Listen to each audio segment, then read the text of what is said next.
जय हिंद दोस्तों। एक लास्ट आर्टिकल आपका है, बड़ा इंटरेस्टिंग आर्टिकल है। वो है आपका ऑक्साइड से रिलेटेड। अभी तक टिल्लू नहीं आया, पता नहीं कहाँ है। देखते हैं। ऑक्साइड से रिलेटेड हमारे पास में अपना कंसेप्ट स्टार्ट होता है। ऑक्साइड, पर ऑक्साइड, सुपर ऑक्साइड, इस तरह की बहुत सारी चीजों को हम लेकर के चलने वाले हैं। ठीक है। तो स्टार्ट करते हैं अपने इस कंसेप्ट को। और इस कंसेप्ट में हमारे पास में जो चीज है वो सबसे पहले है कि हम ये जानने की कोशिश करेंगे कि हम किस किस तरह के क्वेश्चन को यहाँ डील करने वाले हैं। उनकी acidic nature, basic nature, neutral neutral, मतलब सारे कॉन्सेप्ट को हम इस समय पे यहाँ पर अब इस समय डिस्कस करने वाले हैं आपके सामने। ठीक है। चलिए। तो सबसे पहले आपको मिलाते हैं अपने, नहीं नहीं अपने नहीं, आपका ही दोस्त है ये हमारा टिल्लो। और टिल्लो कैसे हो? क्या बात, क्या बात, क्या बात, आज तो बड़े नए नए से नजर आ रहे हो। कहीं से घूमने जा रहे थे क्या? नहीं सर, पढ़ने आए हो। Okay. Very good, very good, very good. चलो तो स्टार्ट करें ऑक्साइड जल्दी से। Yes sir. देर नहीं करना। बिल्कुल। अब फोन फान बिल्कुल बंद कर दिया सर, किसी से कोई वास्ता नहीं है अब एग्जामिनेशन के बाद। बाद ही पक्का? बिल्कुल सर। मतलब बात के बाद भी होगा? नहीं सर, वो तो डिपेंड करेगा। हाँ, चॉइस क्या होगी तुम्हारी, होगी अब। चलो ठीक है। तो ऑक्साइड की हम बात करते हैं। ऑक्साइड मतलब ऑक्सीजन से रिलेटेड हम अगर बात करेंगे तो हमारे पास में मान लीजिए कोई ए नाम का दिया हुआ है, उसके साथ हम ऑक्सीजन को जोड़ते हैं तो बहुत सारी चीजें बन सकती हैं। हमारे पास में ये भी बन सकता है कि AO2 बन जाए ये, या A2O2 बन जाए, या A2O बन जाए, या A2O3 बन जाए। तो ये सब के सब हमें देखने होते हैं कि हम क्या मान करके इन्हें चले। ठीक है। तो सबसे पहली बात है कि अगर हमारे पास में ऑक्सीजन जो भी है उसका ऑक्सीडेशन नंबर अगर -2 होता है तो वो कहलाया करता है अपने आप में ऑक्साइड। पहली बात। दूसरी बात, जैसे ऑक्साइड क्या होंगे, CO2 हो गया, चाहे वो N2O5 हो गया, चाहे वो NO2 हो गया, ये सब के सब क्या कहलाया करते हैं?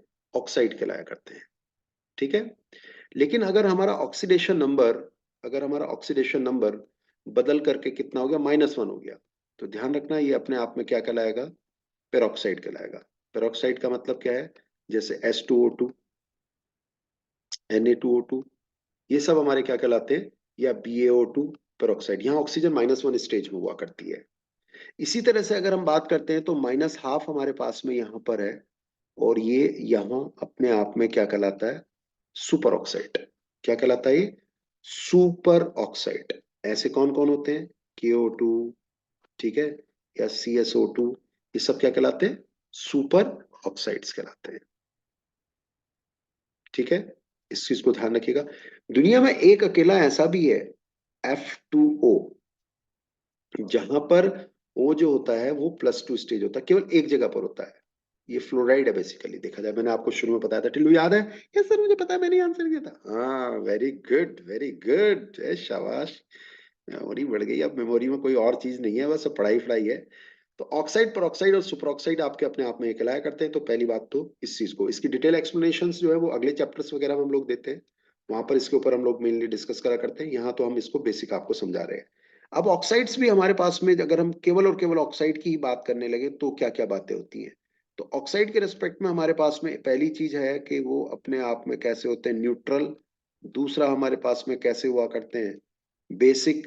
तीसरा हमारे पास में ऑक्साइड जो हुआ करते हैं वो कौन से हुआ करते हैं? एम्फोटेरिक। ठीक है। और साथ में एसिडिक। ये हमारे पास में ऑक्साइड की नेचर हुआ करती है। ठीक है। तो इनके ऊपर मैं थोड़ा सा आज एक्सप्लेनेशन दे देता हूं, जिससे कि आपके बहुत सारे कंसेप्ट क्लियर हो जाए। पेरोक्साइड सुपर ऑक्साइड की कहानी आगे की ओर कभी होगी, किसी और चैप्टर में हम डिस्कस कर रहे होंगे, P ब्लॉक वगैरह में, और वहां ये डिस्कशन आपको सुपर डुपर तरीके से काम करेगा। ठीक है।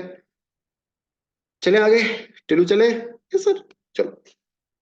तो हमारे पास में अगर हम बात करते हैं न्यूट्रल की, कि न्यूट्रल ऑक्साइड कौन कौन से हैं? एक तो है CO, एक है N2O, एक है NO। ये होते हैं न्यूट्रल। ठीक। अगर हम बात करते हैं अपने आप में कि हमारे पास में कौन कौन से ऑक्साइड एम्फोटेरिक हैं, तो ध्यान रखना, एम्फोटेरिक वो होते हैं जो एसिड और बेस दोनों से रिएक्ट करते हैं। एसिड और बेस दोनों से रिएक्ट करा करते हैं। टिल्लू कहाँ रह गया, फिर ये कपड़े बदलने लगा होगा। इसकी तो हीरोपंती खत्म नहीं होती, रोज नए जूते नई चीजें। ये सर मैं आ गया। अबे नालायक, कर क्या रहा है? ये क्या पहने घूम रहा है, नई नई स्टाइल? सर ये बाद में बताऊँ क्या, पहले पढ़ा दीजिए। चल ठीक है। तो एम्फोडेरिक की जब हम बात करेंगे, तो एम्फोडेरिक हमारे पास में कौन कौन से होते हैं? S B, Z N, A S, इनके ऑक्साइड एम्फोटेरिक होते हैं। याद करने की एक बड़ी अच्छी सी मेथड है, सब जन की आस सुनो प्रभु ऑलवेज, मतलब ऐसे करके याद करने की एक स्टाइल है। सब एस बी सब, जेड एन जन, आस ए एस, सुनो एस एन, प्रभु ऑलवेज, ये हमारे पास में एम्फोडेरिक ऑक्साइड बनते हैं। इनसे कैसे? ZnO, ये एम्फोडेरिक मेटल्स हैं, इनके ऑक्साइड कैसे होंगे? एम्फोटेरिक ऑक्साइड होंगे। ये ऑक्साइड कैसे? एम्फोटेरिक। साथ में कौन और एम्फोटेरिक है? BeO, Ga2O3, ठीक है। और हमारे पास में कौन ऑक्साइड है एम्फोटेरिक? और हमारे पास में कौन ऑक्साइड है? हमारे पास में V2O5, याद रखिएगा, V2O4, Fe2O3, ठीक है, Fe3O4, Cr2O3, MnO2, ये सब के सब कैसे हैं? एम्फोटेरिक है। ये मेटल तो एम्फोटेरिक नहीं है, लेकिन ये ऑक्साइड कैसे हैं? एम्फोटेरिक है। इज दिस क्लियर और नॉट?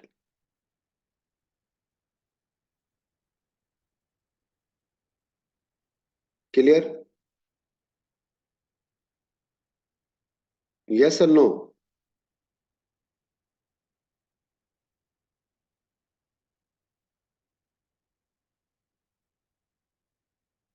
चलिए, क्लियर। तो ये एम्फोटेरिक है, ये एसिड बेस दोनों से रिएक्ट करते हैं, ठीक है। न्यूट्रल बता दिए, एम्फोटेरिक बता दिए। अब थोड़े से एसिडिक की बात करते हैं, ठीक है टिल्लू? सर आप तो मेरी नकल कर रहे हो आवाज में। तो जवाब नहीं दे रहा था इसलिए मैं कर रहा था। नेक्स्ट पेज पे अगर मैं बात करता हूं तो टिल्लू थोड़ी देर मत आना, इनको मैं समझा देता हूँ, फिर तुझसे बात करूंगा लास्ट पेज पे, ठीक है? Okay sir, bye bye. Okay, चलो। तो अब हम बात करते हैं यहां पर एसिडिक और बेसिक ऑक्साइड्स की। एसिडिक ऑक्साइड हमारे पास में सबसे पहली बात तो नॉन मेटल्स के होते हैं, या फिर ट्रांजिशन मेटल के होते हैं। ट्रांजिशन तो आप समझते हो, जो एस और पी के बीच में थे। दूसरी बात, हायर ऑक्सीडेशन नंबर अगर होगा तो वो अपने आप में मोर एसिडिक होंगे। कैसे? जैसे मान लो CO2 है और CO है, यहाँ ऑक्सीडेशन नंबर 4 है, यहाँ 2 है, तो ज्यादा एसिडिक कौन है? CO2। हमारे पास N2O5 है, बेटर होगा NO2 से, बेटर होगा NO से, या N2O3 से। क्यों? क्योंकि ये 5 स्टेज है, ये 4 स्टेज है, और ये 3 स्टेज है, ठीक है। Third point, from top to bottom acidic nature decreases, क्योंकि नीचे की ओर मेटल्स बढ़ते हैं और मेटल बेसिक नेचर में कन्वर्ट हो जाते हैं।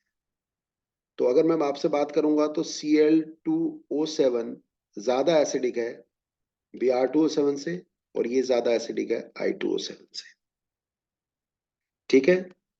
फोर्थ पॉइंट, एक महत्वपूर्ण पॉइंट है जो मैं फोर्थ पॉइंट आपको बता रहा हूं, ये याद रखना। फ्रॉम लेफ्ट टू राइट आपका क्या होगा? Acidic nature increase. Acidic nature क्या करती है, इंक्रीज करती है। क्यों? जैसे CO2 है, CO2 से ज्यादा नॉन मेटेलिक कौन है, N2O5, उससे ज्यादा कौन है, SO3, उससे ज्यादा कौन है, Cl2, हम ऐसे बात कर रहे हैं। ये एसिडिक नेचर आपकी क्या हो रही है, इंक्रीज कर रही है। ये मेन इंपॉर्टेंट पॉइंट्स हैं एसिडिक के रेस्पेक्ट में। कल को हमसे ट्रांजिशन में पूछ सकता है, जैसे V2O5 दिया हुआ है मान लीजिए, और V2O है, तो ज्यादा एसिडिक कौन होगा, इसके कंपेरेटिवली ये होगा, क्योंकि यहाँ ऑक्सीडेशन स्टेट 5 और यहाँ 1 है। अब बेसिक ऑक्साइड कौन से होते हैं?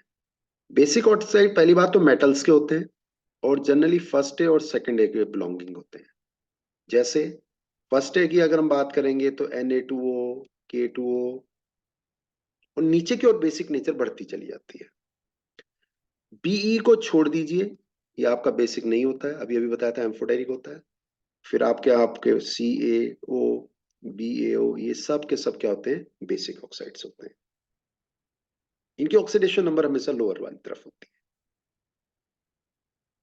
तो ये ऑक्सीडिक एंड बेसिक ऑक्साइड की कहानी हमारी हो जाती है, इसको याद रखिएगा, समझते रहिएगा। एसिड भी हमारे पास में इसी तरह से वर्क करते हैं, जैसे कि क्लोरीन का जो एसिड होगा, मतलब ऑक्सी एसिड की बात कर रहे हैं हम, ये एसिडिक बेसिक नेचर, ये सब या एसिड वगैरह की बातें हम कहीं और पी ब्लॉक में करेंगे, यहाँ पर ये चीजें हम नहीं करेंगे, लेकिन फिर भी आपको बता रहे हैं कि HClO4 अगर दिया है तो वो HiO4 से ज्यादा एसिडिक होगा, नॉन मेटेलिक नेचर की वजह से। चलिए हम बात आगे की ओर करते हैं, और वो आगे की बात नोट करने वाली बात है, बहुत ही महत्वपूर्ण बात है जो आपके जहन में और दिमाग में होनी चाहिए। वो बात क्या है? टिल्लू को बुला लेते हैं, बाद में टिल्लू कहेगा कि सर मुझे नहीं बुलाया था, इतनी महत्वपूर्ण बात आपने बताई और मुझे नहीं बताई। आओ भाई टिल्लू, कैसे हो? सर बढ़िया हो। क्या बात हो गई भाई? सर बस ज्यादा खा रखा है। क्या खा खा गया भाई? सर बोला भी नहीं जा रहा। बोला भी नहीं जा रहा, क्या हो गया? एक मारूंगा चाटा, तमीज में आया, चल। क्या हो रखा है? सर कोई बात नहीं, बस ऐसे ही जल्दी से पढ़ा दो यार, नींद आ रही है मेरे को। अच्छा, चलो पढ़ा देते हैं। तो आजकल के बच्चे यार यार कहते हैं टीचरों को, जल्दी पढ़ा दो यार मेरे को, है। चल बेटे कोई दिक्कत नहीं। चलिए, तो हम बात यहाँ आपसे क्या कर रहे थे, कुछ ऑक्साइड और इनकी सबकी। तो मान लीजिए Na2O दिया हुआ है, इसमें अगर मैं पानी डालता हूं तो ये बनेगा NaOH। अगर Na2O2 दिया हुआ है और इसमें मैं पानी डालता हूं तो ये बनेगा NaOH। क्या बनेगा, ये H2O2 पर ऑक्साइड। ठीक है। और अगर यही चीज सुपर ऑक्साइड के रूप में हो गई, तो पानी के डाल देने पर ये तो ये NaOH तो देगा ही देगा, H2O2 भी देगा, और साथ में निकाल देगा ऑक्सीजन। ये थोड़ा सा ध्यान रखिएगा, ऑक्साइड देते हैं NaOH टाइप, पर ऑक्साइड देते हैं H2O2, और सुपर ऑक्साइड देते हैं H2O2 के साथ O2। That's the answer basically. इसी के ऊपर हमें काम करना था, इसी के ऊपर मुझे आपको इतनी सारी बातें समझानी थी। एक इसके अंदर है डायगोनल रिलेशनशिप। रिलेशनशिप नालायक, डायगोनल रिलेशनशिप होती है। सर मुझे पता है, इसमें कुछ ऐसा होता है कि पड़ोस वाले का जाता है, इधर वाला उधर वाले की बालकनी में झांकता है। हाँ हाँ नालायक, तुझे तो समझ में ही नहीं आती बातें, मतलब कहाँ से कहाँ रिलेट करता रहता है। चलो, तो बिल्कुल टिल्लू की बात सही है कि इसमें क्या होता है। सर एक और बात बताऊं, हाँ, ये जो एक ग्रुप वाले होते हैं ना, तो ये दूसरे ग्रुप वालों के साथ जागते ही नहीं है, उसके साथ साथ ये कहते हैं मैं तेरे जैसा ही हूँ, कसमें रस्में भी खा लेते हैं। अच्छा, चलो ठीक है। मतलब ये जो Li है इसका, इसके साथ Be का Al के साथ, B का इसके साथ, और उसके अलावा नहीं, बस इतने ही। केवल इन तीन का एक दूसरे की प्रॉपर्टी के साथ सिमिलरिटी होती है, और उसका रीजन होता है इनकी रेडियस और चार्ज का रेशियो। ये ऑलमोस्ट सेम होता है, तो Li की सारी प्रॉपर्टी Mg से मैच करती है, बी की सारी प्रॉपर्टी एल्यूमिनियम से मैच करती है, बोरोन की सारी प्रॉपर्टी Si से मैच करती है। इसको बोलते हैं डायगोनल रिलेशन। ठीक है। जैसे कल को अगर मैं LiNO3 को हीट करने लगा तो ये Li2O plus NO2 plus O2 दे देगा, और यही काम आपका अगर MgNO3 होल ट्वाइस को अगर मैं हीट करता हूं तो वो भी MgO plus NO2 plus O2 इस तरह से दे देगा। ठीक है। लेकिन अगर मैं इसकी बात करता हूं कि अगर मैं NaNO3 को हीट करता हूं तो क्या होगा, तो NaNO3 को अगर मैं हीट करता हूं तो NaNO2 और साथ में ऑक्सीजन, बस इतना होगा आपका। मतलब ये है कि Li बिल्कुल Mg की तरह काम कर रहा है, ना कि Na की तरह, अपने ग्रुप वालों की तरह काम नहीं करता, धोखेबाज है एक तरह से। ठीक है। तो इनका इनके साथ में कनेक्शन होता है, रिलेशन होता है। अबे नौटंकी। जी सर। इनका इनके साथ केमिकल प्रॉपर्टीज सिमिलर हुआ करती हैं, और उसी के लिए इनको हम बोलते हैं डायगोनल रिलेशन। ठीक है। तो उम्मीद करता हूं कि इस तरह से आपको पीरियोडिक टेबल्स बहुत अच्छी लगी होगी। अपने ज्यादातर दोस्तों तक इस बात को पहुंचाइए, शेयर करिए। और टिल्लू तुम भी बताओगे अपने दोस्तों को? जी सर, मैं कम से कम 1000 को बताऊंगा मेरे फेसबुक पे। हाँ, फेसबुक नहीं, जो अपने पढ़ने लिखने वाले हैं, जैसे भी 9th 10th 11th 12th, उससे आगे पीछे जो भी है उन सबको बताएंगे कि ये पीरियोडिक टेबल कितनी इंपॉर्टेंट है, कितने अच्छे से एक्सप्लेन करी हुई है। ठीक है। इसके साथ एक बुकलेट भी है क्वेश्चन प्रैक्टिस की, और एक बुकलेट और भी है कि इसी मटेरियल को बुकलेट फॉर्मेट में भी हमने दिया हुआ है। ठीक है। चलो, तो जल्दी मिलते हैं, अच्छा करते हैं। और टिल्लू जाकर के इनकी सारी क्वेश्चनों की प्रैक्टिस कर लेना, जितने PYQ वगैरह हैं, सब कुछ इसके साथ साथ हो जाएंगे इन्हें पढ़ने के बाद में। ठीक है। Yes sir. ओके। चलो, डन। चलिए बच्चों, मिलते हैं आपसे जल्दी, तब तक के लिए बढ़िया करेंगे, अच्छा करेंगे। जय